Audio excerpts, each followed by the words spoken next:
So our topic today for artwork is making your mark in business. And we're joined by Beth Ardon and by Geordan Moore. Beth Ardon of Poison Pear and Geordan Moore of the Quarrelsome Yeti. Thank you both so much for joining us. Well, thanks for having us. So my first question, oh, sorry, Beth, go ahead. I was trying to unmute myself. Thanks for having me too. Awesome, thank you guys. So we're gonna talk today about printmaking, about the business of printmaking in particular. So to get us started, I'd love if you could both tell us a little bit about your businesses, but what you make and why you make it. Maybe Beth, could you get us started with that, please? Sure. So I make mostly women's clothing and so I screen print like yardage and then cut it and make it into clothes. So I do like dresses, leggings, tops like this, and a little bit of t-shirts and onesies and stuff like that I just print on pre-made stuff, but it's mostly stuff that I'm making in-house as well. I just love making stuff that's comfortable and looks good. And I took a look at your work, and I've seen your work at lots of craft fairs before, and it's beautiful stuff. So thank you. Thanks. Jordan, what about you? Well, I'm a illustrator, printmaker, and I sell t-shirts that I design and print myself and art prints, and I do a little bit of contract illustration and design work. Where did the name Quarrelsome Yeti come from? Well, before I was officially in business, I was kind of playing around with selling stuff, and I had a t-shirt I still sell of just a Yeti with his dukes up. I don't have one handy, but you can see it on my website. And when I was making the business official, I had to register a name, and that just sort of, that's the name that kind of came to me. It was sort of something I wanted to do counter to, at the time, a lot of brand names were dropping letters, like dropping vowels from their names. And I wanted to, I don't know if it was just making it hard on myself, but I just wanted to do something the opposite of everything that I was seeing. And I kind of like how it's a name, but also there's enough elements in it that you can kind of make up a story from it when you read it. Yeah, no drop letters there. Dense with letters, the word. Yeah, I have to spell it out a lot. Yeah. I have to really work on my pronunciation. And what about you, Beth? What about Poison Pear? So I wanted something that was kind of edgy, kind of cute. I feel like that's my vibe. I liked the double P alliteration, the poison apple, poison pear. I don't know, I just really liked it. And it was available. Ask you both a bit about your time at NASCAD. Did you both study printmaking, or if you studied something else, how did printmaking come out of that? Maybe Beth, could you start with that? Sure. So I actually majored in ceramics and minored in drawing. But you take a little bit of everything along the way. So I did take screen printing and textiles while I was at NASCAD, along with photography and a bunch of other things. But I think, well, after I graduated, I kept working with screen printing and making clothes, and ended up getting a job sewing and screen printing afterwards in Victoria. And so that's where I kind of kept doing that after the fact, decided to start a business doing it.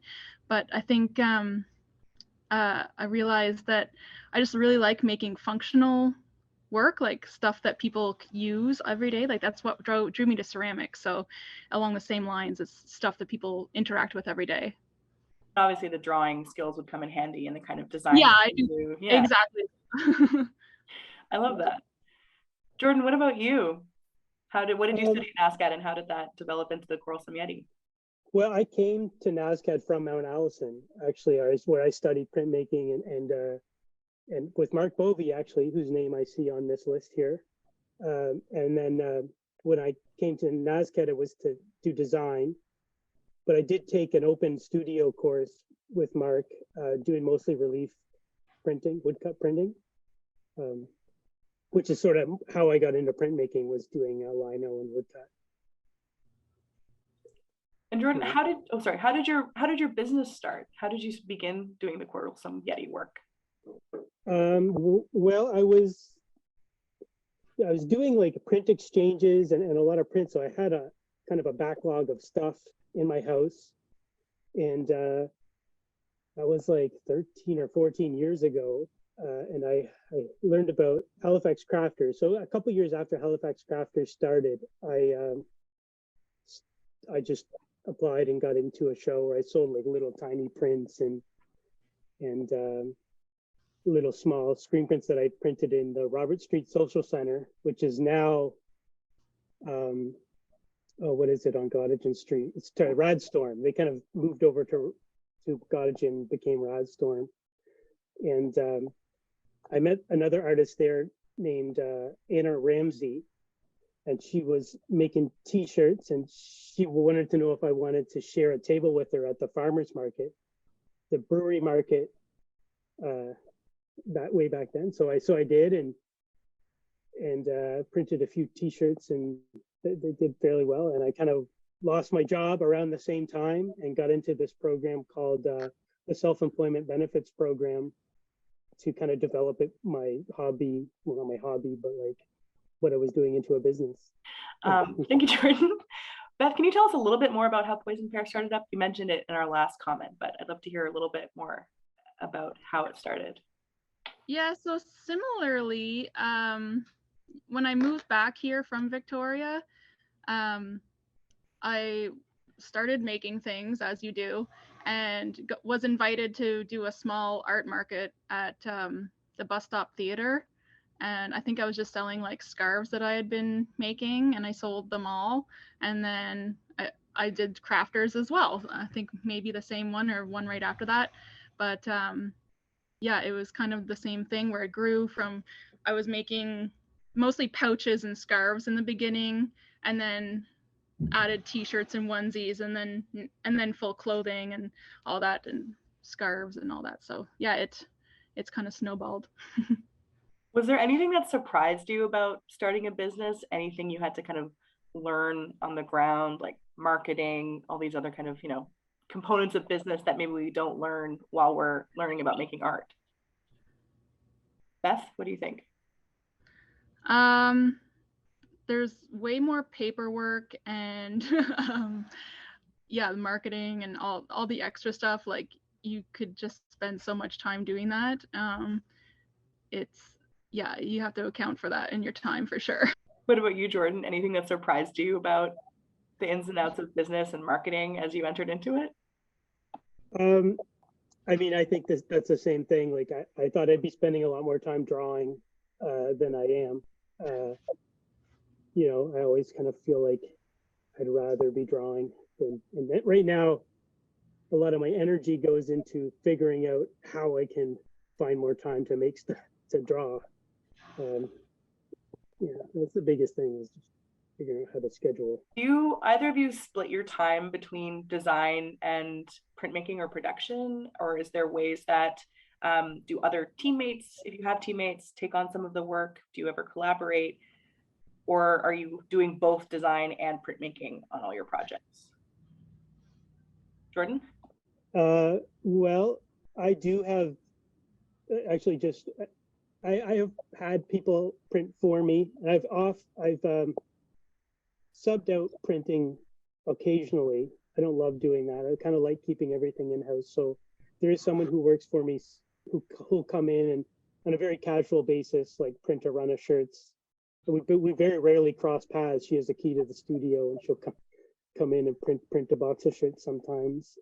And I have subbed things out to businesses, mostly just clothing. Like my own design stuff, I prefer to print myself. And like we'll hire people to work the market sometimes. But that's it's, when you hire someone, it's so much more work. It's like trying to figure out how to make that efficient is also difficult. Yeah, because on one hand, you're getting help, some of that labor is getting split, but then there's also all that extra work of like being a boss all of a sudden, or employing someone. Beth, what about you? Yeah, I have a part-time employee who just started recently, and I have in the past a little bit too, that she helps with sewing mostly, and then also works the market for me on Sundays. And like when I'm going to Toronto soon, she'll take over for me there. So that's been helpful. But yeah, it's definitely different going from working all on your own and doing everything yourself to having to delegate and like make sure there's enough work for her to do when she comes in. Like that's always a thing. I'm like, oh yeah, I got to print some stuff, so she's got some stuff to work on. So that's always something to think about. Totally. I want to ask about the designs themselves. I want to, Jordan, you were saying that there's never as much time to draw as you hope there would be. And I wonder if that sentiment kind of leaks into the designs themselves. Like if you, I want to know how much liberty you have to do your own design work, or if you feel like you're sort of driven by the market, how much is what you do, what you want to do, and how much is business stuff. I don't know. Does that make sense? Yeah, it makes sense. Sorry, Jordan, you go ahead. Yeah. I think at this point, I'm pretty fortunate that for my client work, I don't really seek out a lot of it. It's people kind of contacting me because they've seen the work that I've already done. So I get a lot of creative freedom. Usually it's like, we like this, can you kind of work it into this project that we have? They get final approval, but they want me to do something in the style that I have. And I don't do a ton of it. So with my own business, I try not to think too much about like appealing to a trend or anything like that. Like I don't know if this is selfish. I'm mostly just trying to like look at myself as my target market. So like, what am I interested in? What are like 40-year-old dads like me gonna want? I guess I don't know. So that's now. When I first started, I was doing a lot of work that I maybe wasn't so. I had to kind of work my style into, and it's a lot easier now. Right? I'm doing what I like, I guess. Yeah, that does make sense. Do you think that your style has like developed more in those years, or were you kind of trying to fit yourself into a box early on? Or like has the style changed as your business has gone on? I think so. I mean, the stuff that I make is, if I look back, to when I was a kid, it's still pretty much the same goofy stuff. But I hope that I'm always trying to improve my drawing skills and my composition skills. So I'm hoping that's getting a little more sophisticated as I work on it.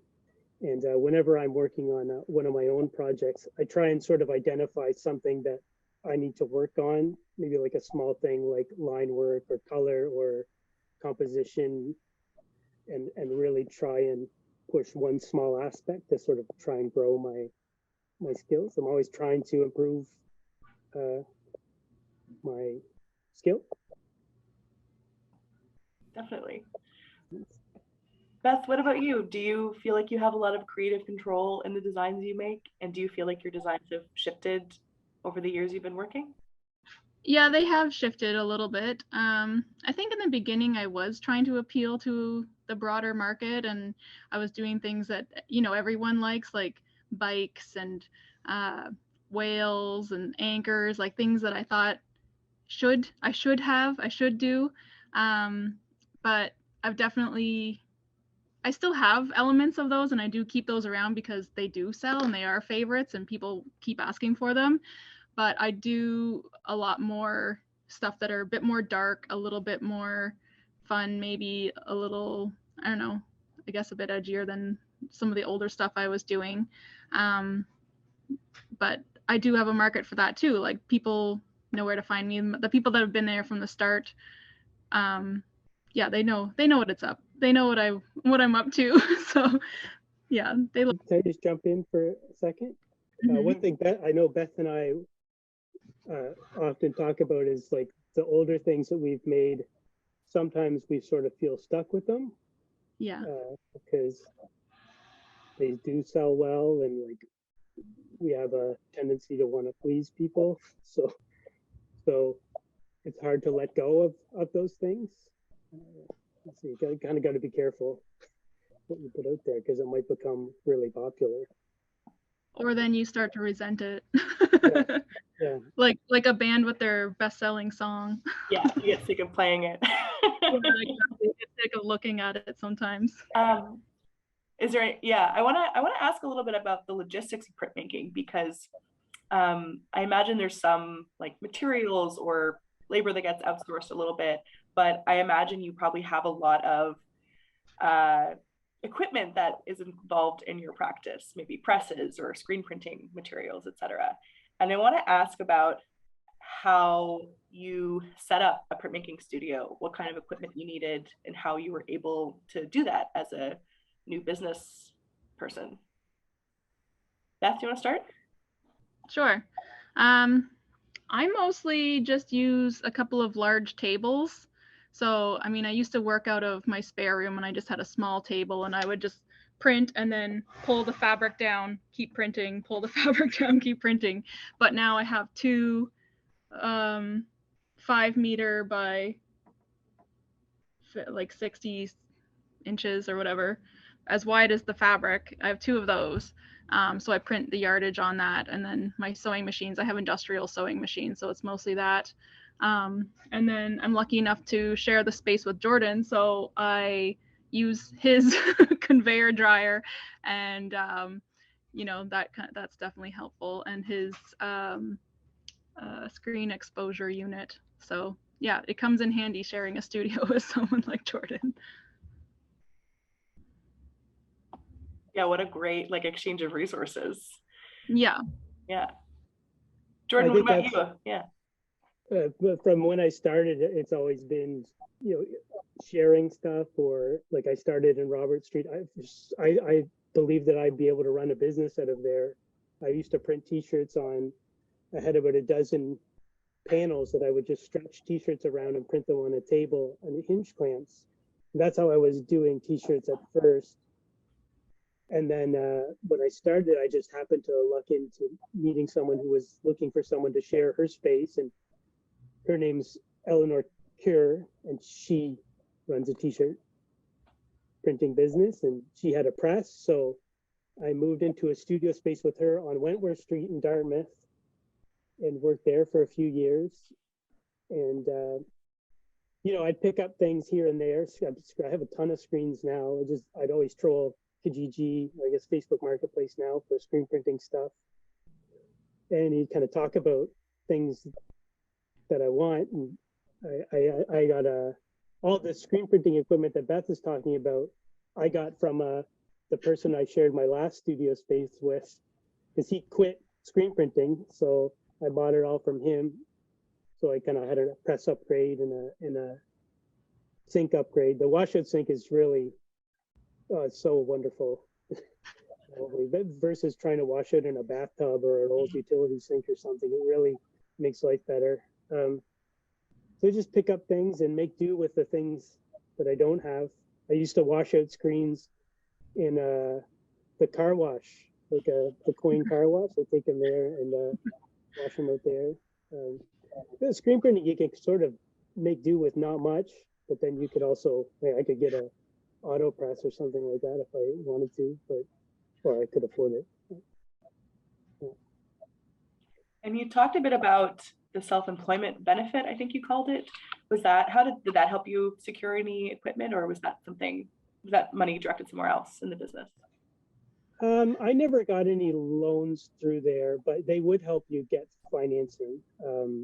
It's a great program because it's kind of an extension of EI benefits, and it kind of guides you into, they give you benchmarks about writing a business plan. And if I wanted to get a loan, they would have kind of walked me through that process. It's still around. It's a great program. You kind of have to get fired or laid off in order to get into it. But I know a lot of people who've done it and are still running businesses now.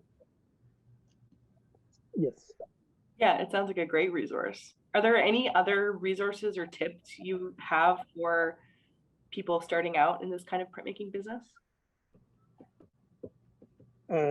Yeah, there's a grant that Beth and I have got once you're sort of in business called the Creative Industries Fund that is really great. It's a Nova Scotia program intended to help creative businesses market themselves outside of Nova Scotia. So I think it's kind of an ongoing program. There's the Craft Alliance, which has some resources for artists. And there's a book that is kind of useful called the Ethical Pricing Guidelines that is good for illustrators who are trying to figure out how to price their work, because that's like, I still don't know if I'm doing it right. Pretty much pricing yourself is really difficult when you're doing that kind of job. Yeah, I'm an illustrator too, and I'm writing that one down for myself. That's good. Intel, ethical pricing guidelines. Beth, what about you? Any advice, resources for people starting out this kind of business? I would say pay attention in your business classes or entrepreneurship classes. I wish I still had all my notes from that, because I remember, that we did do some good pricing exercises, and we were given a spreadsheet, and now I have no idea what I did with that spreadsheet. So I had to kind of start from scratch again, relearn it all. Yeah, it's always an ongoing thing. Other resources, I found a lot of help just on like internet forums for troubleshooting, like Reddit. Like anytime I have a question about anything, I search it. Usually the answer is on Reddit for a specific like printmaking issues. So even just doing that, like yeah, I don't know, there's always answers out there if you just search for it. Is there anything that you wish you had known when you started out?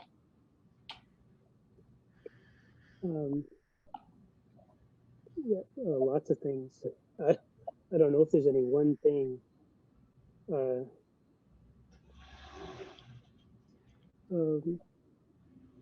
mean, I wish I had hired an accountant right away when I first started, because that is so complicated. I think that like before you get going, it's really good to know what your bookkeeping situation is going to be, and the sooner you get that worked out, the better. I wish I knew how to budget better back when I was starting, for sure. Finances and taxes and all that stuff. Yeah. Did you take any like business courses? Beth, you mentioned that you had taken some. Yeah, just the entrepreneurship course at NASCAD that was kind of mandatory if you were interdisciplinary. I think I just took it as a elective, but it was really handy for sure. Gave me that like foundation to work on. But yeah, I definitely wish that I had done a little bit more research into that. Like I did a bit, but yeah, getting the accounting beyond just receipts in a shoebox and then figure it out later. Actually, looks like we've got a question from Mark Bovey. We're going to do questions at the end, but I'm also happy to kind of pop one in now while it's happening. But Mark is asking, how much of your business is online sales, and how many years after, how much of your business is online sales now after many years and some notoriety? How many trips a year have you traveling for sales? So online versus traveling for in-person sales. Beth? I think, would it be maybe 25%? I do get, like, I have pretty steady sales online, but I definitely do more in person, just because you're right in front of them, they can see it, they can touch it. But then those sales, the in-person sales, lead to online sales. So once they're familiar with your sizing, they know what to expect, then that there's a loyalty that's built there. So I see the same names come through all the time. I'm just trying to look that up on my phone here, but I think it probably is around 20 to 25%. The things got kind of shaken up over the last couple of years when we stopped doing events. So I think I've seen a bit of a boost. That's leveled off and gone down a bit since started doing in-person things again, but it did pick up more kind of now that people have gotten comfortable, I guess, with the online part of it. It really, the amount of work you put in, but there's a lot of work involved in marketing online, and I don't do enough of it, for sure. Like it's like another job, really, to do that part of it. And it's maybe second to taxes, the least fun, I think. And then for traveling, I usually go to a couple music festivals in the summertime, and we do a show in Toronto once or twice a year. And that's about it. And what else? Yeah, that answers those questions. Yeah. Thanks, guys. That's great. So you've got a real preference then, Jordan. You much prefer doing the in-person sales versus the online in general? It's really good for fun. myself. Yeah. It's kind of nice to get some feedback in person. Like it makes me feel, I sit in a dark room and draw for a week, and then get every once in a while someone will be like, "Hey, I like that," and that's really good for me. I know now, after not doing it for a little while, that I kind of need it sometimes. Yeah, and I enjoy it for sure. What about you, Beth? Do you have a preference, online, in person? I love the in-person too. Yeah, getting that feedback is definitely great, and seeing how things fit on different body fit shapes, because I do make clothing. So, sometimes I have gone back and changed little things here and there just based on what it looks like on people that aren't me. And one of the great things about doing these shows in Toronto that I'm doing is my mom lives in Ottawa, and she'll drive down and meet me down there. So she comes and she's my helper. So it's a great bonding experience for us. And she is a talker way more than I am. So she gets everyone's life stories while I ring them in and tell them about the technical stuff. So we're a great team. It's great. Secret weapon. I love it. Yeah. Is there anything any tips you can give about kind of building relationships between customers, both in in-person events and in kind of continuing relationships? You mentioned you had like a lot of return customers. Is there anything you try and do to kind of create that, solidify that relationship or help that relationship at all? You go ahead. I don't know if I have a good answer. I keep a mailing list, and I try and reply to people, but basically just trying to be civil to people. When people, just like how you would treat anyone else who you wanted to talk to or keep talking to, just kind of keep a conversation up. I don't really know. I guess other than that, like try and keep some branding on my products and stuff, so people can get in touch later on. Yeah, that would be all I have for an answer. That's great. What about you, Beth?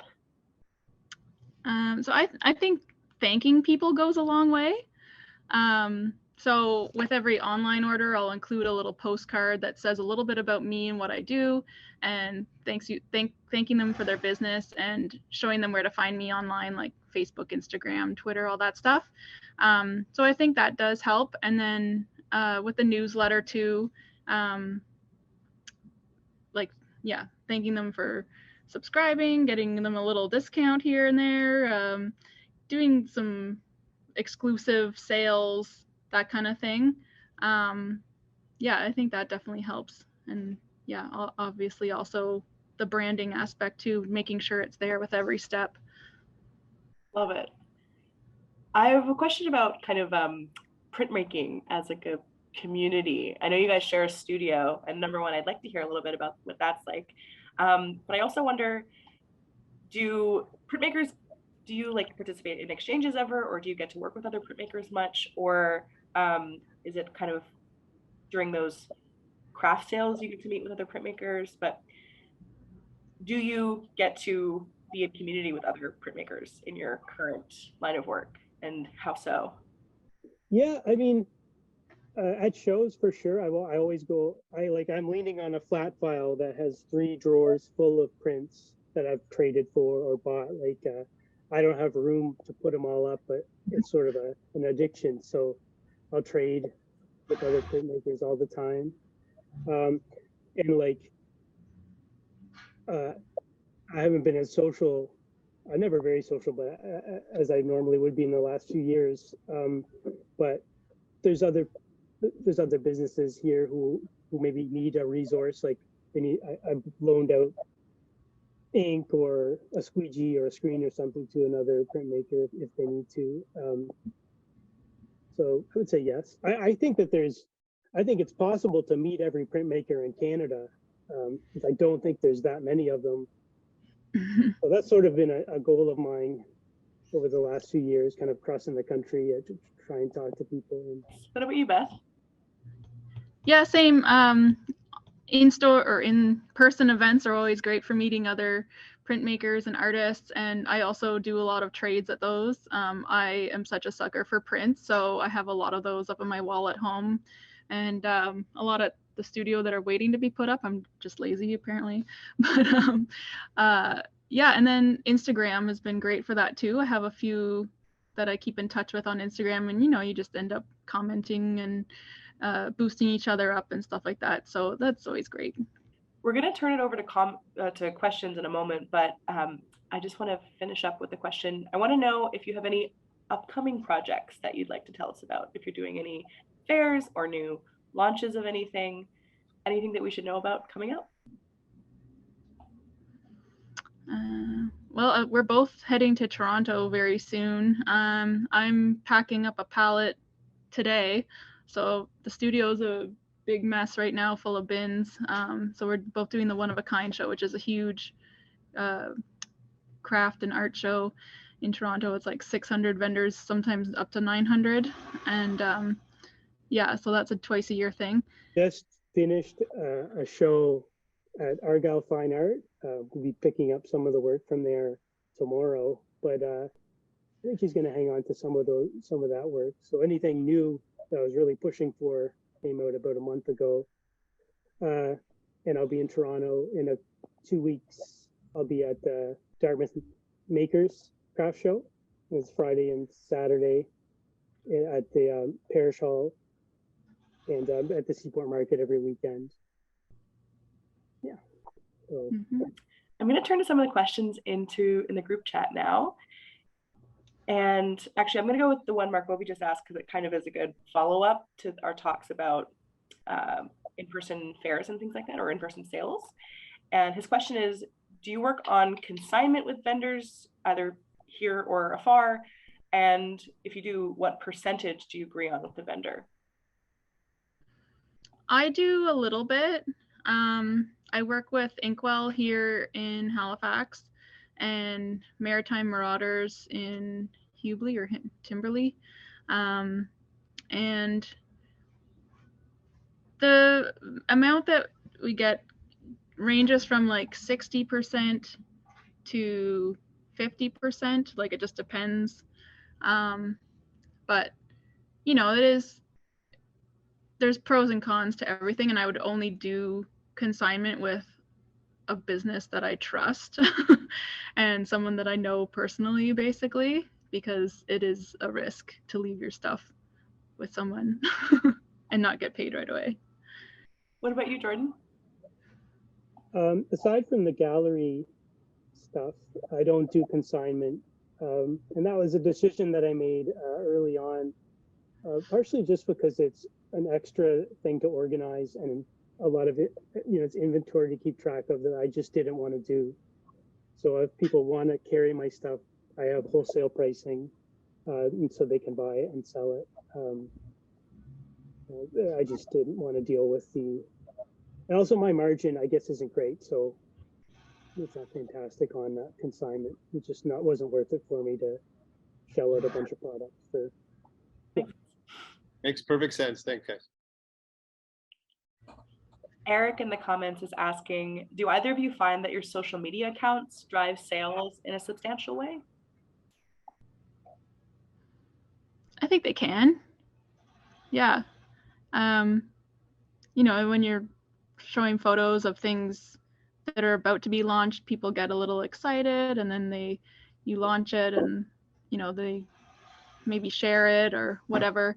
But yeah, I think there's definitely some momentum that can lead to real sales. And I definitely do see that after I launch a new line and put it on social media or whatever. Yeah, I do get a little blip in sales for sure. Yeah, I think the return you get on that, it really depends on the amount of work you put into it. Like there's some people who are great at social media marketing. The best return I find is from doing newsletters and keeping a mailing list. I'll probably say that over and over, but like,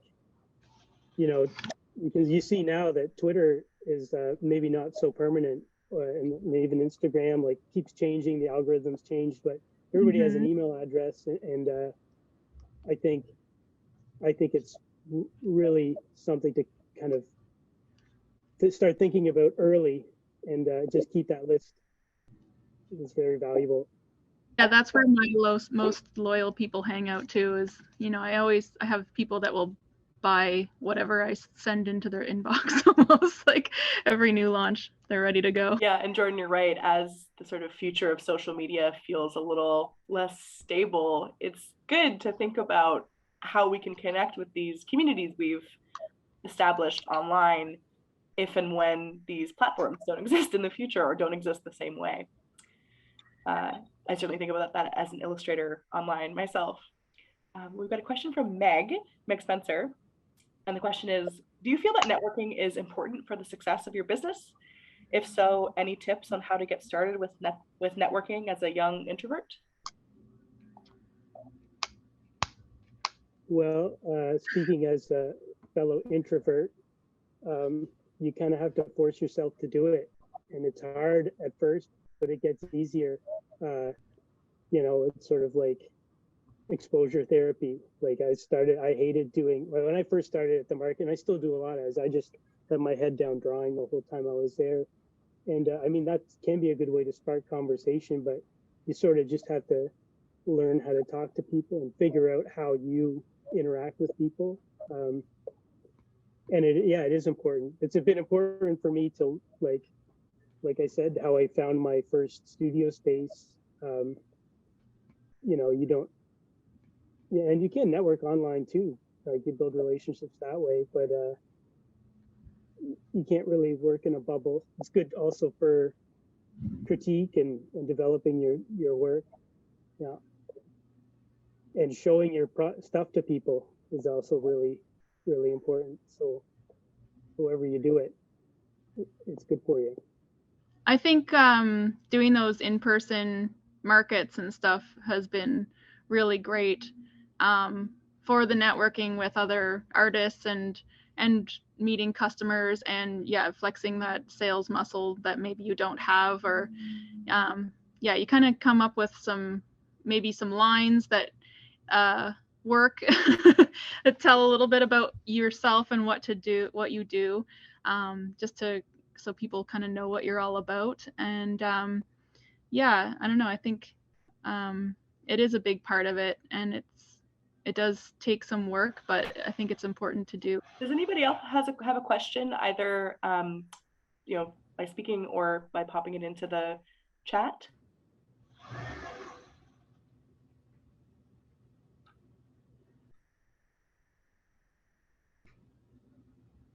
Well, I can pop in if anyone's still thinking. You mentioned, oh, sorry, Sunil, did you have a question?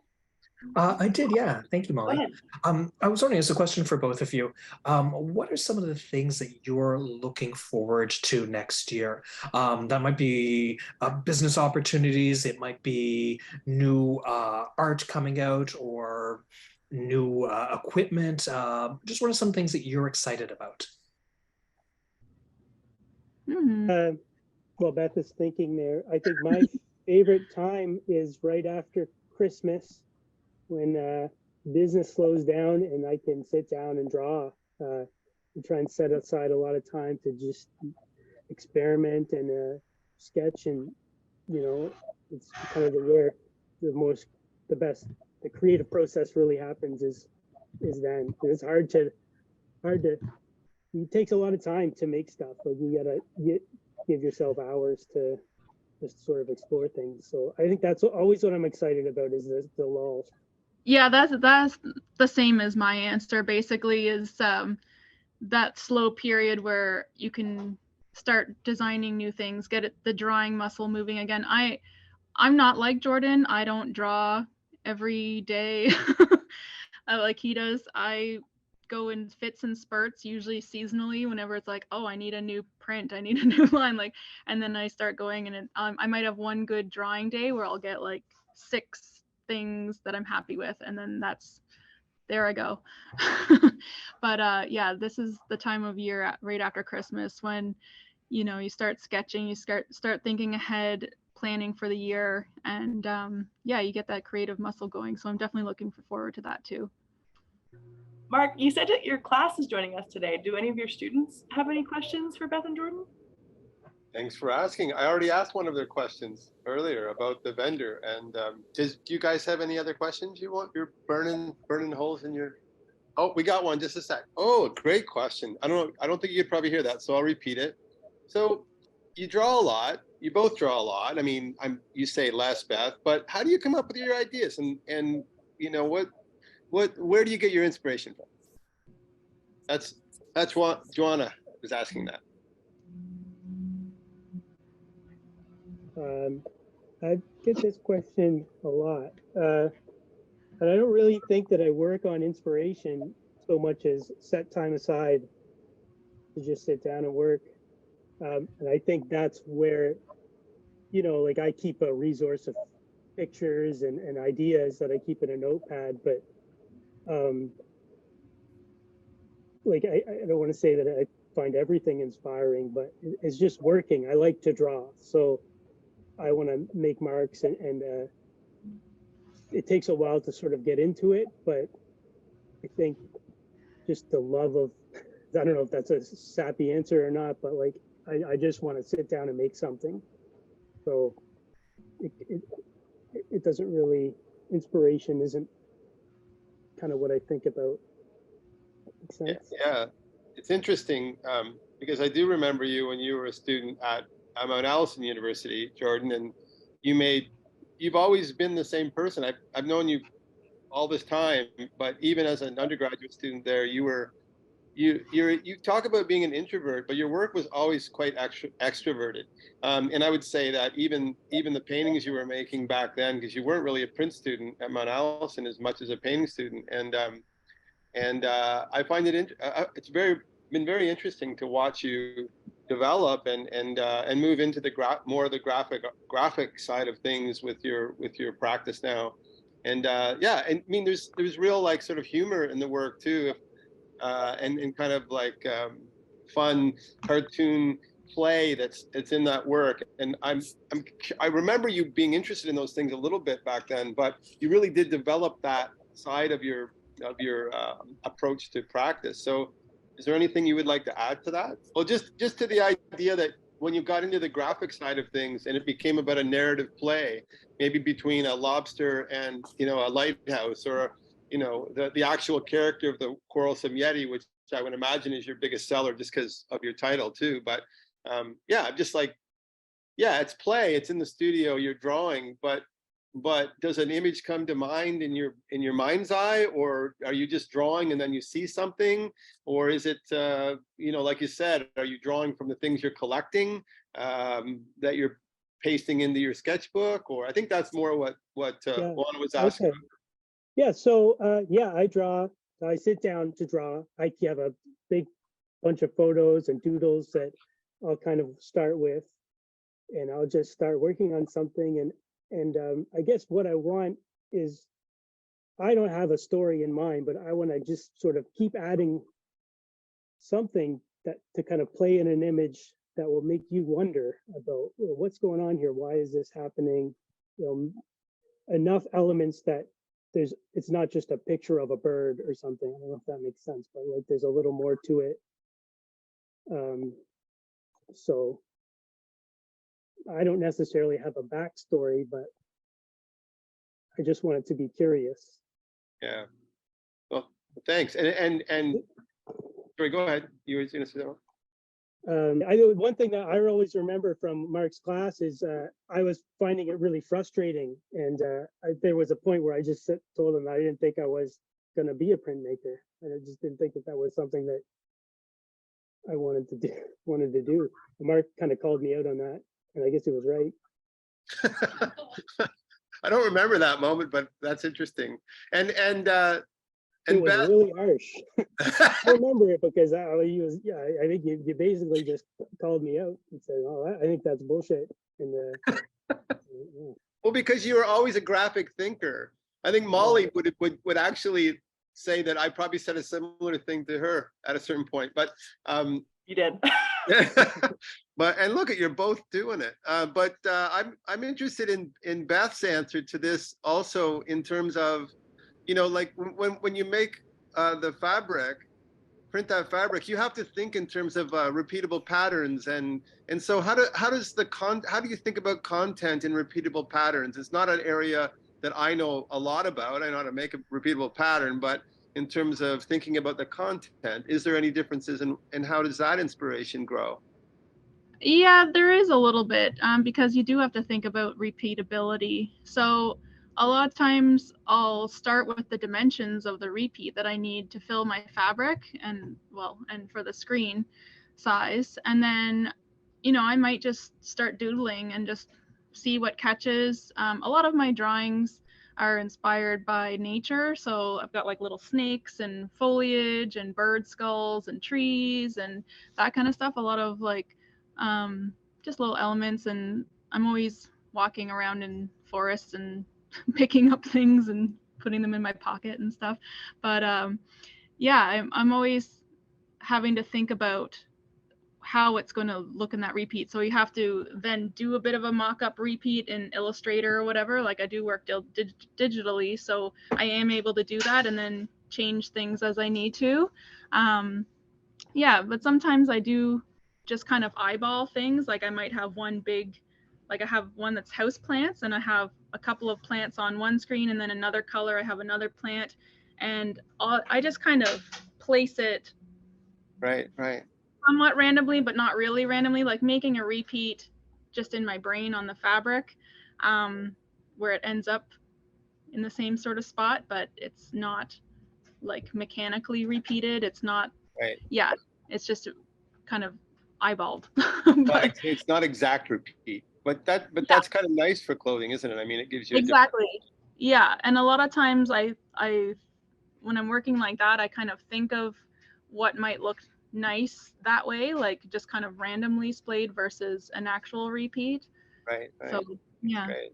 That's great. It's nice to meet you and learn more about your work. Cheers. Thank you. Thank you, Mark, and thank you, students at NASCAD. Yeah. So I wanted to ask kind of a bit of a follow-up to something you have both talked about. I was curious how you balance the creative process with the kind of practical daily work of running a business. How do you carve out time and find time to do the artwork side of things, the creative thinking part of things, while balancing all of those daily tasks of running a business? It sort of feels like as the year goes on, things really get out of control. But early on, I'll usually try and block off time that's just drawing time, and then maybe pick a day or two that's printing, and something that's, you know, admin time. You know, it really depends on my family schedule. So I try to think about it on a weekly basis rather than, you know, running basis. But then it just seems like we get more and more busy as the year kind of gets on, and then everything just goes out the window. I don't know, maybe that's just how it works for me. It's not good advice or anything, but yeah. That makes a lot of sense. Thanks, Jordan. Beth, what about you? How do you balance creative process and running a business? Yeah, I try to maybe not schedule, but yeah, save moments or time to do certain things. Like a lot of times I end up doing my bookkeeping while I eat my lunch here at my computer, just because it's in front of me, and I'm not often in front of my computer. I'm usually sewing or printing or whatever.